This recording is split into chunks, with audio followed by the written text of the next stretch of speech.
Fala pessoal, tudo bem? Tô vindo aqui pra gente conversar sobre um baita tema que cai demais na OAB e que cai também, tanto primeira fase como segunda fase, e que também vai te ajudar bastante na sua vida profissional depois.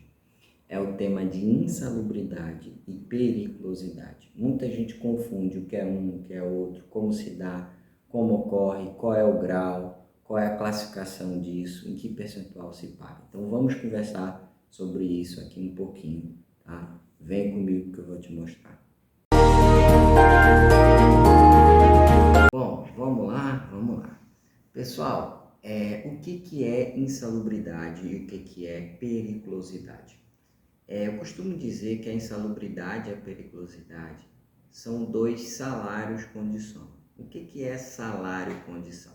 Salário-condição é quando eu tenho um item que remunera o trabalhador em função da condição que ele exerce. Então, se ele exerce em atividade, trabalho em atividade insalubre, ele vai ganhar, vai receber o adicional de insalubridade. Se ele exerce atividade perigosa, ele vai receber o adicional de periculosidade, ou também perigo de vida. Isso não significa dizer que seja só um item remuneratório. Não. Tanto a insalubridade quanto a periculosidade são elementos que existem no direito do trabalho para que ocorra a proteção, a saúde e a segurança do trabalhador. Ou seja, para que de alguma maneira se haja um respeito e se haja o cumprimento do pagamento e também, evidentemente, das regras de segurança para aquele trabalhador. Então, esse Instituto em Insalubridade e Periculosidade, ele tem uma função remuneratória, sim, mas ele também tem uma função de defesa, de proteção da saúde do trabalhador. A insalubridade, ela está lá no artigo 189 para frente. Tanto a insalubridade quanto a periculosidade, eles estão nesses artigos da CLT, do 189 para frente. Além de ter previsão constitucional, artigo 7º, inciso 22 e 23, vai tratar lá dos riscos inerentes à atividade, da redução dos riscos e por aí vai, o que obviamente também tem força constitucional, a insalubridade e a periculosidade. Agora, é importante a gente diferenciar os institutos. Eu costumo dizer que insalubridade tem a ver com o adoecimento do trabalhador, com o risco de adoecimento do trabalhador, com o risco de afetamento à saúde orgânica do trabalhador e que de alguma maneira você tem a condição, vamos dizer assim, de lidar ou administrar esse risco diante do trabalho. Então, em função das condições, em função do tempo de exposição, em função da maneira como se dá, tudo isso pode levar à caracterização da insalubridade lá no artigo 189 para frente. Professor, como é que funciona então a análise disso? Se há uma atividade insalubre ou não é insalubre? Ou se ela é perigosa ou não é perigosa? Bom, vamos lá, vamos facilitar isso aí. Como é que eu vou entender se uma atividade é insalubre ou não? Quem vai definir se a atividade é insalubre ou não é o Ministério do Trabalho. Logicamente que isso é feito através de uma análise. Isso não é feito assim, o Ministério do Trabalho vai lá e diz essa atividade é insalubre. Não, ele vai analisar a questão de saúde, a questão de risco para o trabalhador, de risco de adoecimento ou da saúde orgânica do trabalhador, em função do tempo, em função do tipo, em função da exposição, do grau de exposição daquela atividade realizada. Então, o Ministério do Trabalho, ele vai sempre editar, de tempos em tempos, classificar um quadro de atividade que ele vai declinar tal atividade, por exemplo, uma atividade que tem um ruído acima de 85 decibéis, vai considerar uma insalubridade grau mínimo. Uma atividade que tem um ruído, o ruído é agente físico, que tem 90 decibéis, vai considerar um grau médio. Então, sempre o Ministério do Trabalho vai aferir, vai analisar diante da circunstância, diante do trabalho de atividade, se ela é insalubre e o grau de risco que ela é insalubre. Bom, não basta só essa classificação para que nos casos concretos ocorram o pagamento da insalubridade ou até mesmo ocorram a configuração do dever à estabilidade. É preciso também haver uma perícia. Então, toda a estabilidade, ela precisará, assim como a periculosidade, precisará de perícia.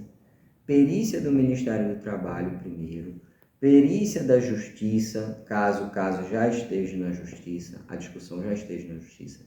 Então, sempre precisará de perícia. Professor, pode ter uma situação excepcional que judicialmente o juiz determine que não precise a perícia? Pode. Em casos que a perícia se tornou inviável, a empresa fechou, o estabelecimento não tem mais, a infraestrutura, o ambiente que foi causador do suposto agente insalubre ou perigoso não existe mais. E aí, nesse caso, obviamente, a perícia se torna imprestável, se torna inviável. E aí, o que se faz nesse caso? Os juízes, geralmente, eles mandam substituir a realização da perícia pela produção dos outros meios de prova admitido de direito. Quais? Geralmente, prova emprestada, prova de um outro processo que teve um caso semelhante, numa situação completamente análoga. Então, ele vai e permite a produção da prova emprestada, ou até mesmo outros meios de prova admitido de direito. Ah, professor, testemunhal pode? É muito raro, mas pode, As testemunhas são meios de provas, então você pode eventualmente até se valer disso, de testemunha, mas só quando não for possível a realização da perícia. Bom, o que eu quero mostrar para vocês? A gente tem uma súmula, a súmula 248, que reafirma isso. Não basta a classificação ou a reclassificação de uma atividade como insalubre para ter a configuração da salubridade. Eu preciso da perícia. Então, a perícia é algo que precisa sempre, você sempre precisa ter perícia, via de regra. Eu sempre preciso estar conectado na hipótese de perícia. Professor, e a situação para neutralizar a insalubridade ou até a periculosidade? Como é que eu vou neutralizar? É dando o EPI? Eu sempre digo, olha, o EPI é a última trava de segurança. A gente não vai dando logo o EPI. Primeiro a gente tenta infraestruturar o ambiente, a gente modifica os EPCs e só depois, por último, a gente usa EPI. O uso do EPI, ele pode sim, pode não eliminar o agente de risco. Se ele elimina o agente de risco por completo, obviamente a gente vai ter um não pagamento mais da insalubridade ou da periculosidade. Se ele não elimina, se ele não exime, não elimina por completo o risco, obviamente que eu vou continuar tendo, mesmo com o EPI, o pagamento da insalubridade ou da periculosidade. Veja só, a gente tem súmula para as duas vertentes aí, a súmula 289 do TST e a súmula 80 do TST. A 289 diz que não exime, não exime a utilização do EPI, não exime o pagamento da insalubridade. E a 80 diz que pode eximir sim. Então, professor, o que vai resolver no caso concreto? O caso concreto é que vai dizer se você se de fato, realmente, a utilização do EPI eliminou ou não eliminou o risco da atividade. Um outro detalhe para a gente fechar a insalubridade tem a ver com os percentuais da insalubridade. A insalubridade ela vai ser 10, 20, 40 sobre o salário mínimo. Muita gente pensa que é sobre o salário do trabalhador, o salário contratual, o salário com gratificações. Não. Salário mínimo da região, diz lá o artigo 192 da CLT. Como a gente não tem salário mínimo da região, vale o salário mínimo nacional, tá bom? Professor, e quem vai aferir se é 10, 20 ou 40% do salário mínimo? Quem vai aferir é a perícia. A perícia, o perito, seja do Ministério do Trabalho ou o perito judicial, é quem vai definir no caso concreto qual é o grau daquela circunstância.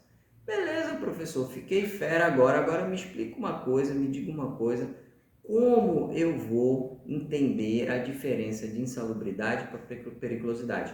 Eu costumo dizer que é muito fácil, muito simples. Como é que eu vou entender a diferença. Gente, toda vez que eu for falar de 5 atividades, ela sempre será perigosa. Quais são essas atividades? Atividade com inflamáveis, atividade com energia elétrica, atividade com explosivo, atividade com roubo em segurança patrimonial ou pessoal, ou com risco de violência física, né? Roubo ou risco de violência física. E por último, atividade remunerada com motocicleta, os famosos motoboys. Essas 5 atividades, a gente sempre que tiver essas atividades, a gente vai estar falando de periculosidade. A gente tem uma súmula que deixa isso mais claro ainda, a súmula 39 do TST, que diz lá que os trabalhadores com bomba de gasolina, eles recebem o quê? Periculosidade. Então você poderia falar, mas o frentista, né, o trabalhador lá com bomba de gasolina, ele também tem o risco, né? Um agente de risco, risco químico, risco físico, sim. Mas como ele trabalha com explosivo, né, com inflamável também, né, principalmente com inflamável, ele recebe a periculosidade.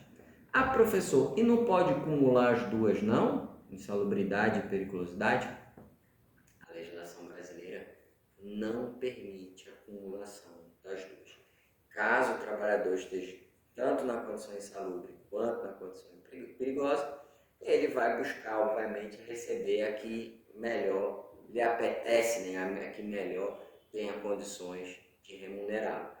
Via de regra, é a periculosidade, que é 30% sobre o salário básico, sobre o salário sem as inclusões, sem os sobressalários, o salário mais cru, o salário com desconto, o salário mais líquido que tem, que é o salário básico do trabalhador.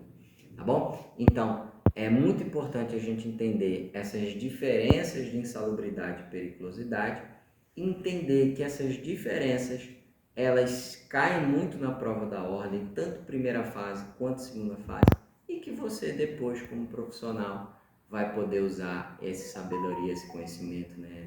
essa diferença também de maneira muito clara.